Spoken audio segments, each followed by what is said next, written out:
Malaysia, சீனா இரு நாடுகளுக்கும் இடையிலான மூலோபாய கூட்டுறவு, ஹலால் தொழில், வர்த்தகம், கிழக்கு கரை ரயில் திட்டம், பசுமை ஆற்றல், செயற்கை நுண்ணறிவு, தொழில்நுட்ப மேம்பாடு ஆகியன மேலும் வலுப்பெறும் என்று பிரதமர் டத்தோஸ்ரீ அன்வார் இப்ராஹிம் தெரிவித்துள்ளார்.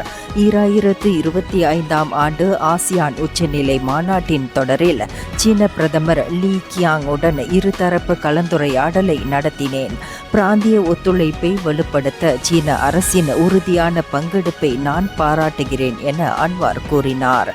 தெற்காசிய நாடுகளுக்கு இடையிலான ஒற்றுமை ஒத்துழைப்பை மேம்படுத்த சீனாவின் ஆதரவு பிராந்திய உலகளாவிய அமைதி, நிலைத்தன்மை, வளத்திற்கு பங்களிக்கிறது. இது மலேசியா, சீனா மற்றும் முழு ஆசியான் பிராந்தியத்திற்கும் பயனளிக்கும் எனவும் அவர் மேலும் பேசினார். இந்த உச்சநிலை மாநாடு முழுமையான பிராந்திய பொருளாதார வளர்ச்சியை ஊக்குவிக்கும் என நம்புகிறேன் எனவும் அன்வார் தெரிவித்தார். இந்தியர்களின் இதய குரல், மக்களோசை.